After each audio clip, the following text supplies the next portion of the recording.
Yes. All right. It is December 4th, 2025. We're in a new physical location, the Jewish Center of Brighton Beach. I was asked to relocate here. So I guess apparently some more of our students would know about it. And as we can see, not a single extra person came, but that's okay. It's an investment in the future. Hopefully it wasn't too inconvenient for you guys to. No, Okay. And from my mom and anyone else on Zoom, they don't care. It's the same dime, so to speak, to make the phone call. I don't know, you guys probably don't remember when it cost a dime to make a phone call. I remember. All right. Oh, okay. That's when I got cheaper. oh, Yeah, that's only cell that's already cell phones. No, I'm talking about pay phones. phone. Pay phones. Yeah, yeah. Yeah. Where does Superman get changed now? He doesn't have a phone booth to get changed anymore. All right. So Parshas Vayishlach starts off just a quick review of the Parsha, 30-second review. This is last week's Parsha, which we didn't have a chance to discuss because we had a break in the middle. But last week's Parsha was Yaakov went to the White House, right? Lavan means white in Hebrew. So he went to Lavan and he got married to two of his daughters and two of their maids. According to at least one rabbinic interpretation, those maids were actually less important daughters of Lavan. So really, he married four sisters. And as I make a joke, I said, "What's the punishment for marrying more than one wife? Is having more than one mother-in-law." And one of my students pointed out to me, Yaakov got around that problem because he used the Yiddish cup, Jewish brain. He goes, "I can have more than one wife, but only one mother-in-law. I just got to marry sisters. Easy peasy." And then he had a whole bunch of kids, 11 sons that were born in Haran, in the place of Lavan. And the last son that was born there was Yosef, and then he decided now it's time to go back. I don't know if we'll talk about Yosef and why they went back today. Maybe we'll see how much time we have, but certainly next week, because Hanukkah's coming, and we have to speak about Yosef and Hanukkah because Yosef is the most important person to understand when it comes to Hanukkah. So stay tuned. Thousands of years apart. Or be a rabbi. You guys are not going to entice me to talk about it early. We're going to do it next week. You have to come back and we're going to talk about it. But yes, well, I'll give you a quick preview. The Hanukkah is all about Cain and Abel, Shem and Japheth, Yaakov and Esav, and Yosef and Yehuda. Those four brother pairs are what makes up the whole Hanukkah story. So we'll talk about that next week as we get closer to Hanukkah. And also next week, we're already talking about Yosef, right? So it's not an accident that the rabbis put the parshas about Yosef right by Hanukkah. It's not an accident. There's a reason for that. We've talked about it in previous years, but we're going to hit it on. There's so much to talk about. You can talk about it every year and say something new. So next week. All right. This week, I want to talk about something that has bothered me for 25 plus years. And I keep coming back to, and I keep getting bothered by it. Is that these 2 weeks ago Parsha, last week's Parsha, this week's Parsha, next week's Parsha, there's one issue that keeps coming up, and it breaks my brain. I don't understand why this is such a recurrent theme, and that is the idea of dishonesty and trickery in the Jewish family. Right? We see. You came to the right class. It's something that, look, I get it. Like people have problems with honesty sometimes, and people trick each other. But that's no. Well, I'll put it like this: Yaakov Avinu is called by the rabbis Ish Emes, the man of truth. And from the very first time we see him, he's lying and tricking or being lied and tricked to week after week after week. He is completely in the depths of the he's like he works in DC. It's a swamp, right? Of lies and trickery and deceit from the very first moment we see him. Even his name, Yaakov, right? The heel. The rabbis say, why is he called Yaakov? Because he's the guy who's like, kicking you in the heel, tripping you up, grabbing you by the heel, right? That his very name up until last week's parsha, where his name, up until this week's parsha, where he gets a new name, Israel, which means Yashar Kel, the straight one of God. He, up until and even then, he's called the straight one of God, but there's constant trickery. So let's try to understand this a little bit. Have we talked about it? We haven't talked about this before, right? No. Yeah, let's try. First of all, let's review some of the concepts. It's over a number of parshas, right? But this week's parsha is very much involved with it. Let's try to understand. So first of all, Yaakov 2 weeks ago, right, which we did talk about. So we'll return to it briefly, and then we'll go further. Yaakov, his brother comes back exhausted and dying and says, "Oh, brother, you're cooking food. Thanks so much. Can you give me some?" Sure. If you sell me your spiritual birthright, then I will feed you. So what a scumbag, right? Look at this guy. He's waiting for his brother to be at his lowest point where he could take advantage of him. I mean, uh, really, Esav was bad and da da da. But you don't see that in the text, Correct. right? Okay, we're very big believers in the oral tradition. You can't understand the Torah fully with that. But as the rabbis say, the verses of the text never leave their simple understanding. You can add to them, but you never replace them. Right? That's a rule. Yeah, it's in the Gemara. Ein hapasuk yotze min hapshutai. The verses never leave their simple understanding. Okay, what does simple understanding mean already? There's no such thing as simple in Judaism. But you have to, yeah, even after you bring in all the extra interpretations and details that the rabbis bring, you still have to answer the simple reading of the text. That can never be ignored, right? And sometimes rabbis say, we don't have an answer. It's okay. We unlike our forefathers, we try to be honest. I'm having too much fun. All right. I hope anyone who's seeing this recording, take it with a grain of salt, right? Where we need to be humorous, but we also have to deal with the issue seriously. So Yaakov, number one, it appears that he's taking advantage of his brother. Then what do we see a little bit later? Where he and his mother together trick their blind husband, father, right, Yitzchak, and say, put on sheepskin to make him feel like he's his brother, which I always thought, like, man, how hairy was Esav that wearing sheepskin was a good approximation. I had an uncle like that, a grand uncle. It's like, he should rest in peace. His back was so hairy that his shirts would always be sticking up inches off of his back. Oh my God. I don't know. Is it a thing to have? Is it very hairy in Bukhara? A guy is very hairy. Yeah, that's like a thing. Yeah, yeah. Okay. I think Russian men also. The Russian bear also just a very very hairy thing. Maybe places where it's cold, it makes sense. That men would have a lot of hair, right? They're more likely to survive and reproduce if they have a lot of hair. Makes sense. Okay, so Asa was very very hairy. He was actually called hairy, right? He came out covered in red hair, right? That's why he's called Esav, because he was Asui. He was already complete. He looked like a little man coming out. Even the rabbis say he even had like a man's face when he was born. Saying like some babies are ugly, but that is ugly. Esav was an ugly baby. All right. So they trick Yitzchak. Not only that, but they also tricked Esav. Because Esav was going out to hunt and get food to cook for his father so he can get certain blessings. And he comes back, and what does he see? Dad, I'm here for the blessings. What do you mean? I already gave the blessings. And what does Esav say immediately? Yaakov! Like he knows immediately. Right away, oh, is that Yaakov? He goes, yeah, it was Yaakov. He came. And Yitzchak says, your brother came b'mirma. He came with trickery. Yitzchak says, your brother came and he tricked me and he tricked you. Although Yitzchak does say, but I'm gonna let him keep the blessings. So it's complicated. But he's right. So and then what happens last week's parsha? So now this is all the times that Yaakov is tricking people. But then we see that even when he tries to do things correctly, he gets tricked.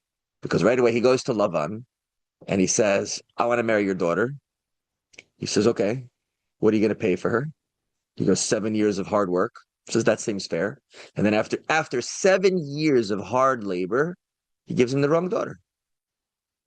What did you do to trick me? And Lavan gives him the best mic drop one-liner in all of Torah. What does he say? It's not a custom our place to make. He says, here we don't put the younger one before the older one. Oh, Right. Unlike, yeah. He says that's not our custom. And it was like right in Yaakov's heart, because that's what he did, right? He's the younger one, and he took his brother's blessings, and he took his brother's birthright. He's like, here we don't do that. So now Yaakov is like, oh, fine. So at least he didn't have to work 7 more years before marrying Rachel. He could marry her a week later, and then he paid 7 years. He prepaid for Leah, and he put Rachel on layaway. so Lavan actually trusted him that he was going to work 7 years. Yeah. Yeah. Where's he gonna go? He's gonna run off? You know, he's got no money. He's a poor guy with a brand new wife and now a second wife. Where's he gonna go? Right? So he agrees to work for him for 7 more years. And then the whole last week's parsha, just one thing after another. And then the wives are in conflict and they're very upset. And one wife and Leah feels hated and Rachel feels cheated. And then they give maidservants, right? Because Rachel goes, well, just like it's by the way, it's actually fascinating that they found in on cuneiform tablets that in the old Sumerian, Akkadian, Babylonian empires back in the day, that this was a thing that they did, right? That a woman would give her maidservant to her husband, and the children legally would be the wife's and not the maidservants. And we see who names the children of the maidservants. The maidservants don't say one word. We never hear them say one word in the Torah. So she wanted it. That was the reason she gave. But the problem was is that Hagar became all uppity. You see, I got pregnant and you didn't. Sarah, you see, I'm better than you. And then Sarah was like, forget it. I don't want this kid anymore. I guess it's this Hagar. But wait, Hagar was no joke either. She was an Egyptian princess, according to the rabbis. Right when they were abducted in Mitzrayim in Egypt, and the Pharaoh was like, oh no, I take it back. You can go here. Take a daughter, and gave him one of his daughters as Sarah's maid. Right. So Hagar was not a small thing either. Okay. So then now all of this happens, and now we get to this week's parsha. And what happens? So now let's do a quick review of this week's parsha. So Esav is coming. My kids sing the song. Esav was coming with 400 men. Yaakov was davening to Hashem. Yeah, the kids. It's a real song? Yep, yeah, kids sing in yeshiva. I never learned it because I didn't go to yeshiva. Cool. So Esav is coming with 400 men, and Yaakov is told he is coming to kill you. So what does Yaakov do? So he sends messengers, which the word for messenger in Hebrew, this is a very famous idea, also means angels. So the rabbis say it was malachim mamash. It was actually angels that he sent. Okay. According to this one midrash says, he sent angels basically to warn Esav off. Like, look, I can command angels. Don't mess with me. Regardless, the angels go, and Yaakov creates a plan. What does he do? He says, I'm going to send bribes. He sends tons of like massive resources. One of the rabbis I was looking at today says, if you take a look at what Yaakov sends Esav, he doesn't just send him money, he sends him infrastructure. He sends 10 male donkeys and 40 female donkeys, 10 male camels and whatever the number is. I forget the exact number. But he sends just the right amount that it would be able to produce future generations. So it's like the equivalent of sending somebody like stocks or real estate. It's future growth potential, right? So he sends them a tremendous amount of wealth. He also davens to Hashem, and he also splits up his family so that worst case scenario, at least half of his family could escape, right? So he does every kind of preparation to try to escape.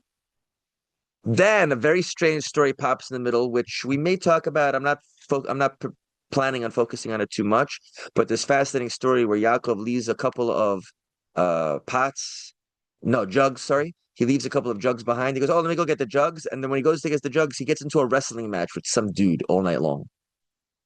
Right, and then at the end, he finds out that this dude is actually an angel, and the angel tells him, "Your name will be Yisrael," which he doesn't. He's not actually named it yet. Hashem gives him that name later, but the angel already gives him a preview. Spoilers, you're going to get this name later. Then finally, he actually meets with Esav, and Esav, instead of attacking him, after Yaakov and his family bowed down to him, Esav, instead of attacking him, it says he ran towards him. He embraced him, he fell on his neck, he kissed him, and they cried. Whew. Everything's fine.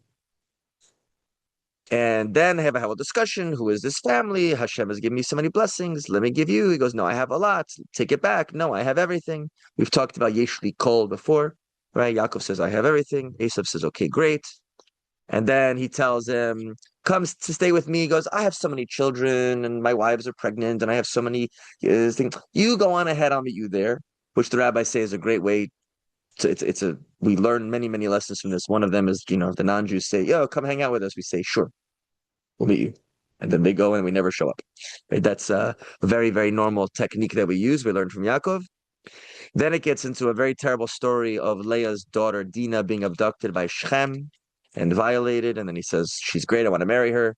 And then her brothers, meaning from the same mother, right? Not the half brothers, her specific brothers, go and murder everyone there after tricking them. Oh, yeah, we'll marry you. Sorry? No. And specifically her brothers, right? Right. The brothers from the other mothers didn't do anything. Not only that, Yaakov didn't do anything. It's a very interesting story. We'll see if we have a chance to talk about it. But at the end of the day, the main point that I'm bringing up here is that they also do trickery. They say, yeah, you get circumcised because we can only marry and we can only let our daughter marry somebody who's circumcised. We're Jews. We don't let our daughters marry uncircumcised men. And the guys were like, great. And they do it. And then while they were all weak from circumcision, they kill them all. Just absolute genocide of Shechem. Funny thing, by the way, just a total side point. Do you know the Arabic name for the city of Shechem? Nablus. Nablus, yes. Why is it called Nablus? No clue. Because after the Bar Kokhba rebellion, when the Romans tried to erase the Jewish connection to the land of Israel, they renamed from Judah, into Palestina, Right. which was named after the ancient Philistines, who were already extinct by the time of the Romans, but the Romans knew that the Jews and the Philistines were enemies. So they named it's like if somebody conquered Israel now and they tried to name Israel like Nazi land, like they went out of their way to, and they renamed Jewish cities, like they renamed Yerushalayim into Elonia Capitolina. They put a temple of Jupiter, and many cities they renamed into Neopolis. Neopolis is the Greek Roman for new city. But the Arabs don't have a P sound in Arabic. So Neopolis became Nablus.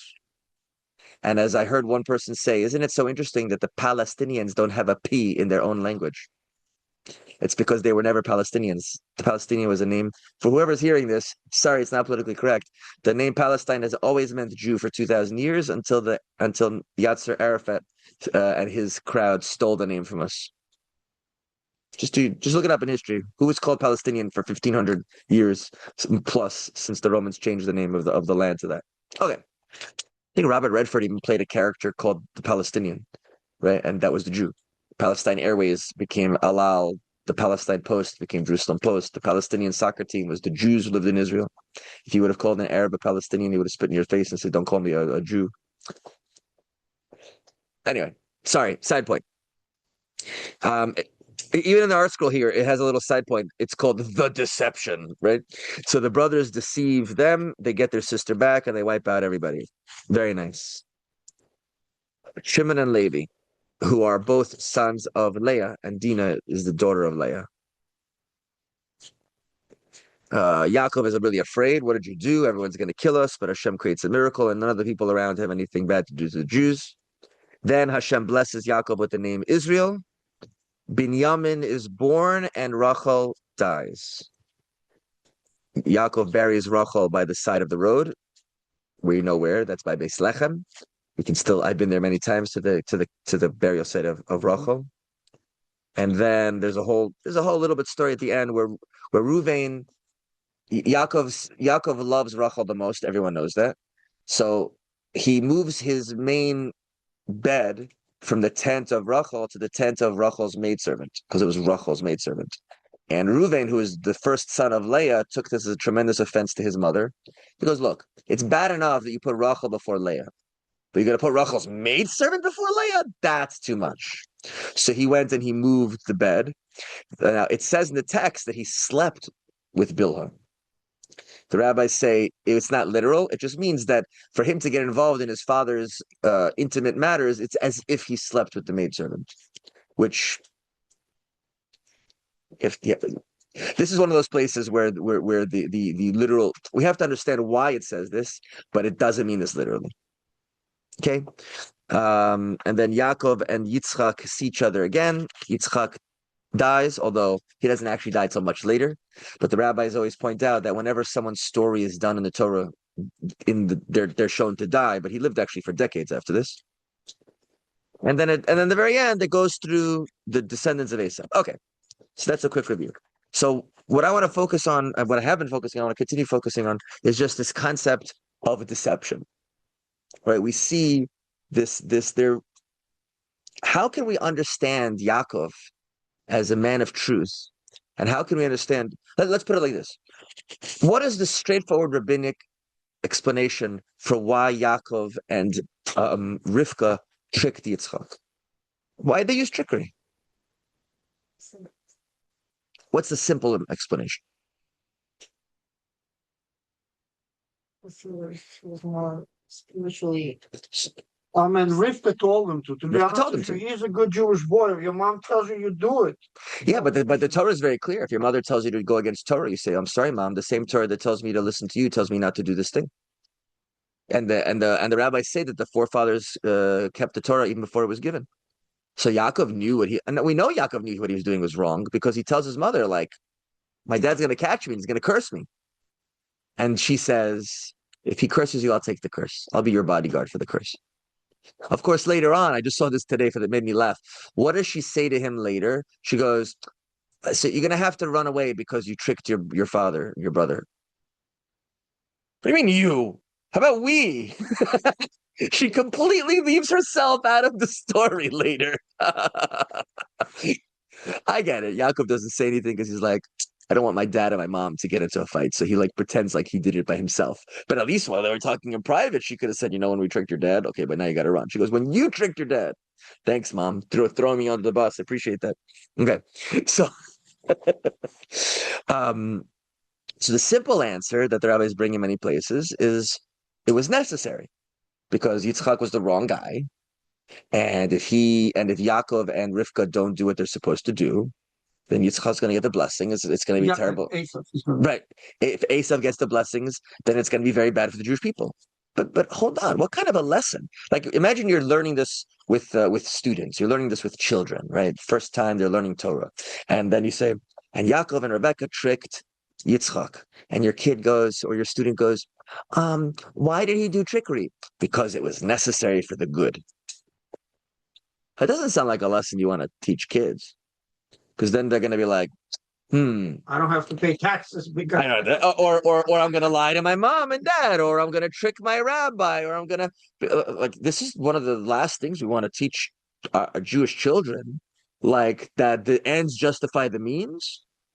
That because they had good intentions and because they saw that it was the right thing to do, so it was justified to lie and to cheat and to steal and to trick. What's going on over here? Okay, so this first part, there is a possible answer. So I'll give you an answer. Okay. Rav Chaim of Volozhin, the main student of the Vilna Gaon, he writes in Nefesh HaChaim, his main book that he's famous for, he writes that before the Torah was given, it was permitted to sin for God. Meaning that motivations mattered more. If you had pure motivations, it mattered more than the fact that what you were doing was objectively wrong, because you were doing it for the right reason. The ends do justify the means if you feel you're pure of heart, and it was before Torah was given. Because before Torah was given, how do I know exactly 100% Hashem doesn't want me to do this? Maybe Hashem wants me to do trickery in this case for the greater good. There was a British comedy that line kept coming up, for the greater good. Good. Can we just expand on that? Like Yaakov and his mother saw that Esav was a bad dude, and if he got the blessings, it was going to be bad for the world. It was going to be bad for the Jews. It was going to be bad for everything. He was literally blind. No, but right, but still. The Torah says it says Yitzchak loved Esav because Esav was very good with his speech. He was a hunter with his mouth. It says Said B'piv. So he almost convinced him. Right. The rabbis discuss a lot. Was Yitzchak really fooled, or did he know? And he thought, I'm not going to abandon my son, but maybe if I give him the blessing, there's an idea that you can, if there's a self-fulfilling prophecy. I'm going to give him the blessings, and that's going to turn him to the good. I'm going to give him the benefit of the doubt. I'm going to show him I'm not going to abandon you. Or he thought, yeah, okay, he's not the best guy, but these blessings are really for him. That's his destiny, right? There's many possible reasons, but at the end of the day, Yitzchak and Rivka definitely disagreed with Esau. With Yaakov and Rivka disagreed with Yitzchak's. Either Yitzchak was being tricked, or they disagreed with his thought process. And instead of saying family meeting, Hey, like, Dad, can we just like let's bring out the hourglass. I get 1 minute to talk, nobody interrupt, and then when it's done, then you can answer. All of these tricks people do for family meetings, right? Instead of doing family meeting, they lie and they cheat and they trick. Because at the end of the day, it was his blessings again. Yes. So they tricked their father and they tricked their brother. Right? So how can you justify what they did? So the Rav Chaim of Volozhin says that if they really felt it was correct and they really were pure of heart, because the Torah wasn't given yet, they could do it. But now that the Torah is given, no one else is ever allowed to do this anymore, because now, if Hashem says, done. You can't say, well, but I don't see any way out of this. Doesn't matter. You follow halacha. Right? Now, that's one possible answer. Any questions or comments on that answer? Before I give you another, I'm going to give another answer. But first I want to see, because I know this is kind of a big deal. It's not a small answer. So Avram, Yitzchak, Yaakov, all the way up until Moshe, everyone before Moshe, if they had pure heart and motivation, they could lie, cheat, steal, murder, as long as they were doing it for Hashem. Allahu Akbar. Baruch Hashem, mitzvah. Because it's for Hashem. Yeah, that's right. So yeah, it's like Well, let's think about it. How were they? If they really were, let's give them the benefit of the doubt. Let's give it the benefit of the doubt. Let's give it that. So what else could they do, right? By the way, how many times have you watched a movie, read a book, saw a story where there was this a moral dilemma, right? What do I do if I don't, like, I know this is wrong, but if I don't do this, even worse, bad will happen, right? I mean, Yaakov ended up in this very difficult situation, family-wise, because none of he's doing, like the Shalom Bait issues between the two sisters, none of it was his thing, and he tries to manage it and live through that. Yeah, Yaakov is a great guy. He's trying his best, but what can you do if you're dealing with an Esav, and the dude is, like, look, like, even like everyone today agrees.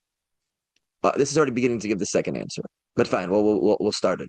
Everyone today agrees that it's very reasonable that people who grew up in the Soviet Union cheated the government. Yes. Yes. Because There's no other- the system was already broken. What are you going to do? Be the one honest guy in town, and you wind up being the one who starves and your family has nothing? The system was just a twisted, broken system. Either you get out of the system, or you do whatever you have to do to survive. Obviously there's red lines. We're not going to go murder people, but if we have to, hide a little something and, pack my underwear with cigarettes and then go there and trade it for something, whatever it is. We get that. But then once we move to Brighton Beach and New York, we're in a different system. That behavior is no longer appropriate because you don't live in the same system. So you can kind of make a similar Torah argument. Before Torah was given, you have to do what you got to do. But now we will live in a place where when you have a moral system, right? But there's another answer that I'm beginning to touch on, which is that the rabbis say even now, even after Torah is given, there is a Torah principle that you are allowed to cheat people and trick people and lie to people under certain circumstances. What are the? Here's a question: when is now today? After Torah is given, when is it understandable, permissible, maybe you could argue even a mitzvah to use underhanded methods in today's day and age?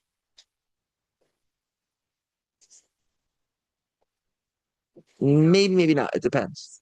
Maybe I not. don't think anything could be as Because it's saving a life. There's other context. I understand what I'm saying in terms of what it has to be that. So the rabbis say it's for example, let's say God forbid you're hungry, and the only way you can get food is stealing to feed yourself. So the halacha is you're not allowed to steal.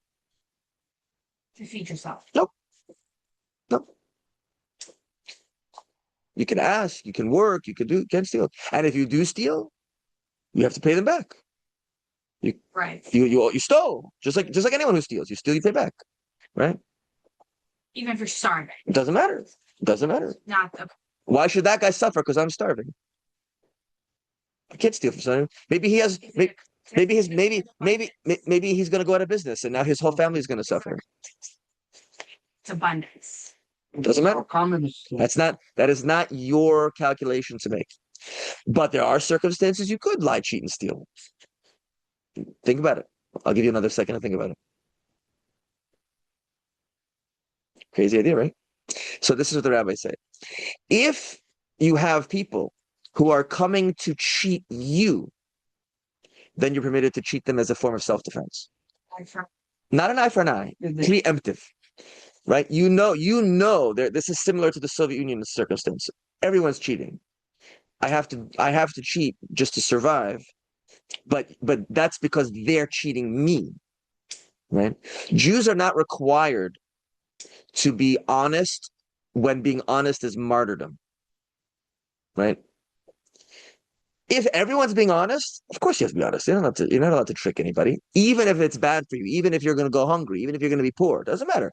Hashem takes care of Parnassah. Hashem takes care of how much money I have. I have to follow Jewish law and be honest.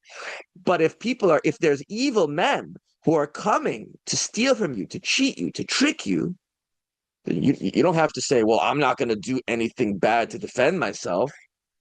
So that's even today, that's a Jewish principle that you're allowed to use mirma, underhanded trickery, to defend yourself against other people's mirma. That's allowed even today. So we have two circumstances. One, if you've pure of heart motivation before the Torah was given, you have no other way of knowing what does Hashem really, really, really want. So then you could do a sin for the sake of good. But today you're not allowed to do that, except if evil people are trying to get over on you, you're allowed to, like what was that? What was this great movie that I saw? I think it was the 80s or early 90s with oh my God, I remember Dan Aykroyd was playing a rich guy, and Trading Places. That was it. It was Eddie Murphy, Dan Aykroyd. Right? One was a rich Wall Street guy. The other was like a beggar. And then these two guys were like, "I'm going to make you a bet that if we take him and make him poor, we take him and make him rich, that they're gonna switch behavior totally." It's all about the circumstances, right? It's a funny movie. So at the end, we see that there's the whole part of the movie is that they wind up finding out what happened. They join forces, and they trick these rich dudes, and they trick them out of their money. But everyone who watches the movie says, yeah, they have it coming to them. Not because they're rich, because their liar steals and cheats. And they were lying and stealing and cheating specifically against these two guys. So they turned things around. They did a jujitsu of trickery, and they were able to flip the thing and get the advantage and be successful and protect themselves. And no one looks at that and says, no one looks and goes, oh, they were bad. They shouldn't have done that. Like, no, we get that. It makes sense to us that you do not have to be a martyr to honesty if people are trying to trick you. Okay. So both of these answers can be used in this whole story. We could use both of them.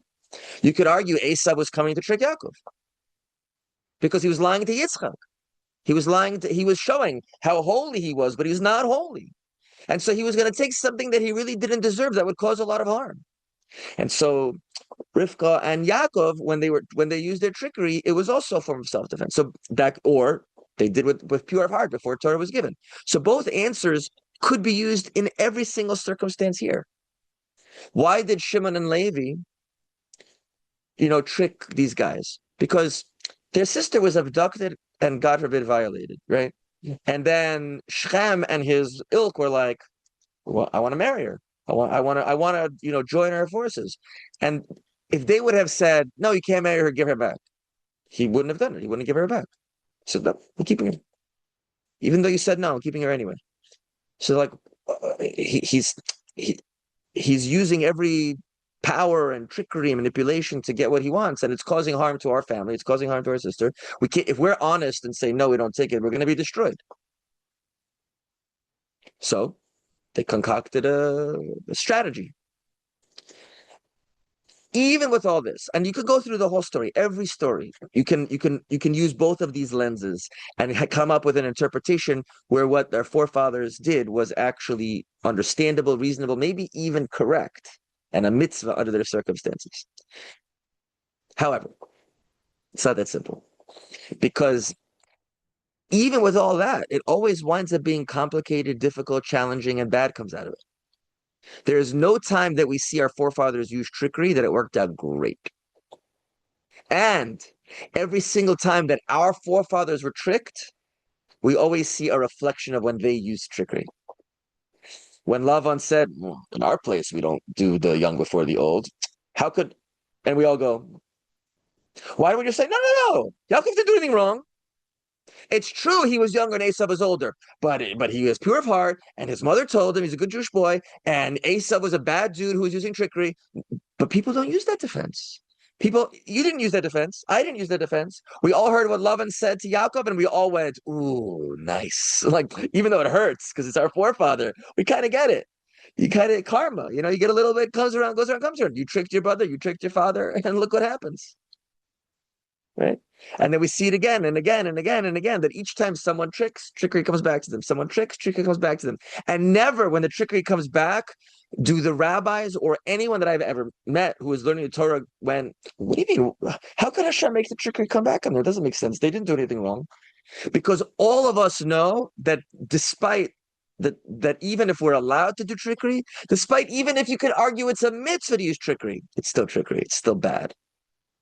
And we all feel that. We all feel that dishonesty, trickery, and second-handedness. It's not good energy. It's not good vibes. It doesn't make the world a better place. No one ever walked away. It's like multiple wives. It's the same thing. The rabbis never show any place where it's good. Every time you see a story of multiple wives, it always turns out bad, including in this story. Right? So even though technically it's permitted by Torah, obviously not anymore, the rabbis decreed against it, even though it's technically permitted by Torah, but it's not good. No rabbi, no Jew that I'm aware of ever turned and said, that guy's got multiple wives, shkoyach, iskal mitzvahs, good guy. Like, no, it's not a good thing.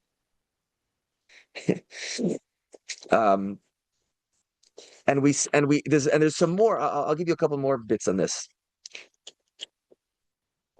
Because what Yaakov does in this week's Parsha, I want to end with this idea. Because what Yaakov does in this week's Parsha, why doesn't Esav attack him? Why doesn't Esav attack him? He was coming with 400 men. Forget the midrash that says that he was threatened by the angels. Okay, just in the text. Why doesn't Esav attack Yaakov? Oh, at this point, it's not politically advantageous for him because, he's coming with 400 guys. And they see him being soothed and respected. And then what does he do? Like kill him? He brought 400 murderers with him. They don't care. Not yet. No. Don't be so judgmental. These are Canaanites. These are not good dudes. So for him, he wants to be the good guy at the end of the day. So all of a sudden, there's he's showing so much kavod, respect. The whole family prostrates. So he feels like a king. He's not killing you all. The famous story. The famous ruler of the part of Romania called Transylvania, right? Vlad Tepes. The story of Dracula is based on this real historical character. So you know how he defeated his enemies and became king and ruler. Because he made everyone come. We're going to have a meeting. We're going to talk, and everyone came, and then he murdered everyone. Right. And none of the people around him were like, "Oh, how could you do that?" He took power, and that was it. Now he had an army of killers. By the way, it was very important because he defeated the Ottoman Turks in a couple of important battles. If it wasn't for him, it could have been Europe would have become Muslim.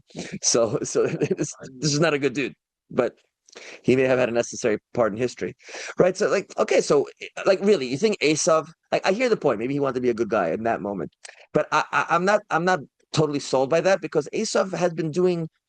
Since the time he was bar mitzvah, according to the rabbis, he killed Nimrod. He's marrying multiple wives, Ishmael's daughter and the Canaanite daughter, and he's conquering and he's murdering and he's a murderer.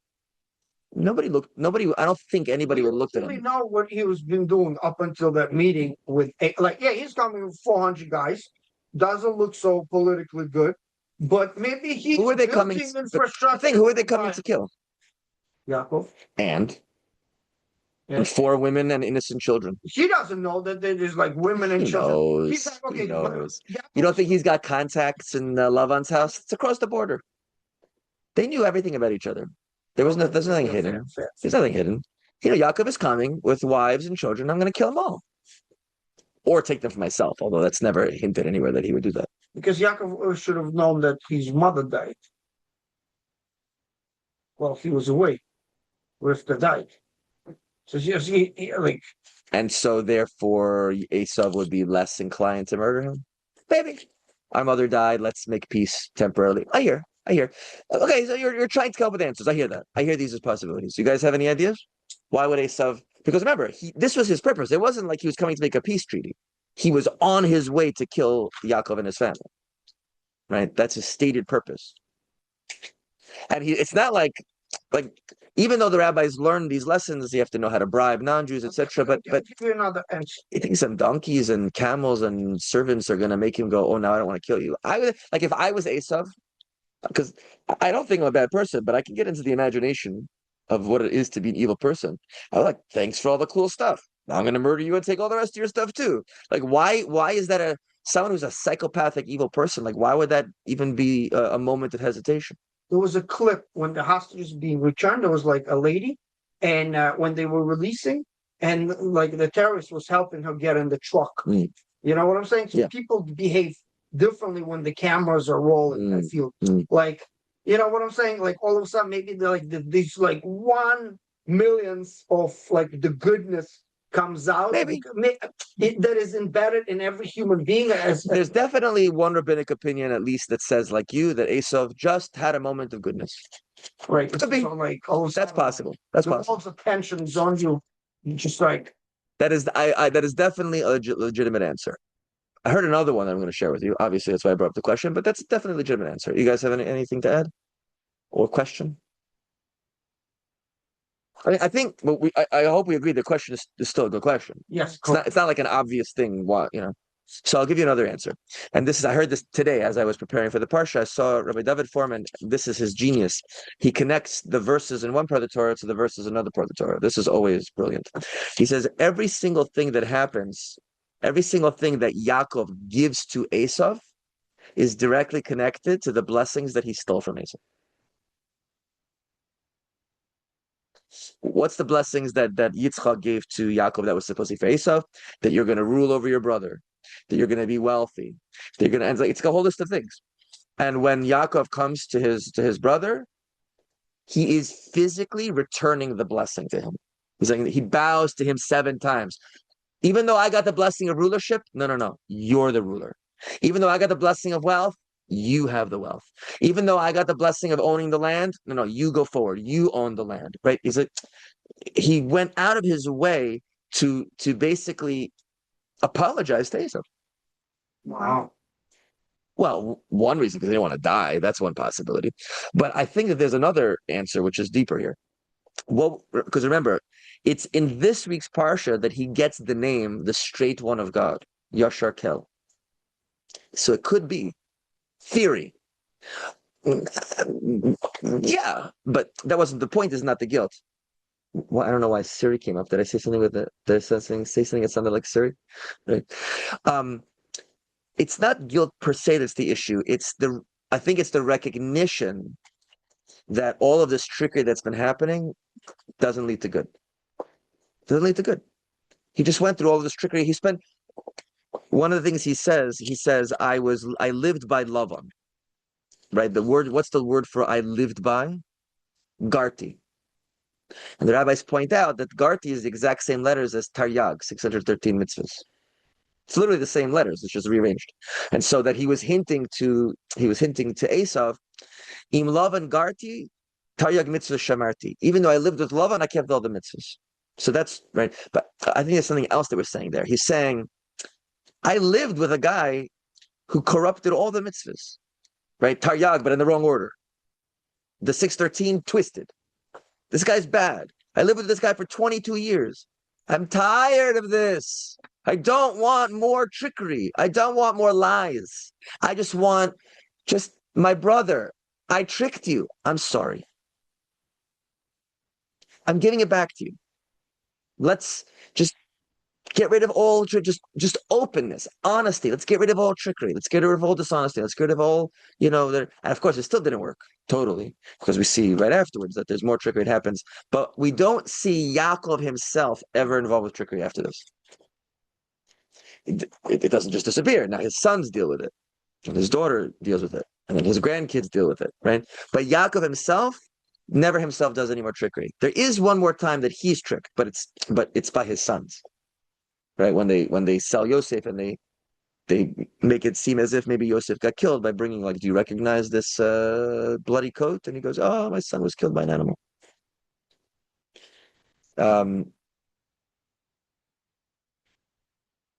We see, like, by the way, the language, the Torah is not accidents, right? They say to their father, Haker na, please recognize who is this. And then later, Yosef says the same thing to Yehuda and the brothers. Haker na, recognize, what is this? And so they immediately went, oh, it's the same language. Oh, that's actually the story I'm thinking of. Yes. I said the wrong story. By Yehuda and Tamar, when she says, recognize whose staff and ring is this? And he immediately said, okay, Hashem's in charge. I see. I made a mistake. I need to do tshuva. And so Yaakov, the brothers, the families, the whole Torah portion. We're going to see this more as the weeks of Bereshit go up, but I think we want to end on a positive note. We should end on a positive note.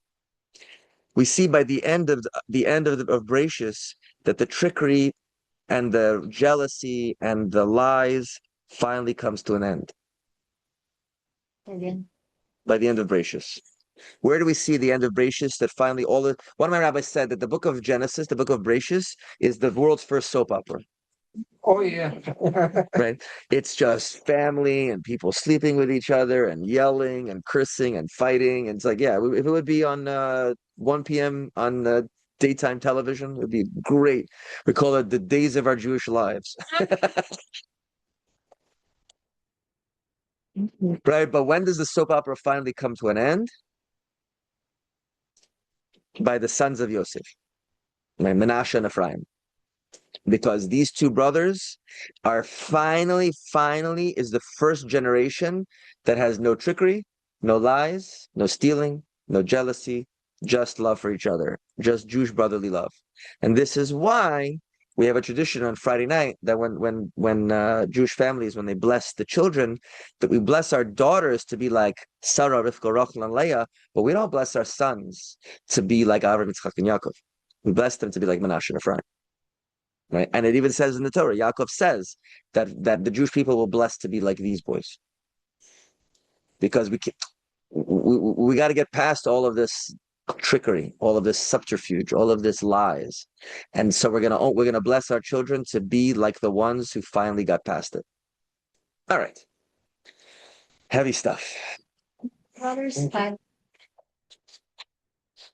Fine. Oh, for next week. So next week we're going to bring Cain and Abel, Cain and Hevel, Shem and Yafes, the sons of Noah, Yaakov and Esav, and Yosef and Yehuda, to understand the true story of conflict of Hanukkah. Bye, mommy. Bye, all watchers of video.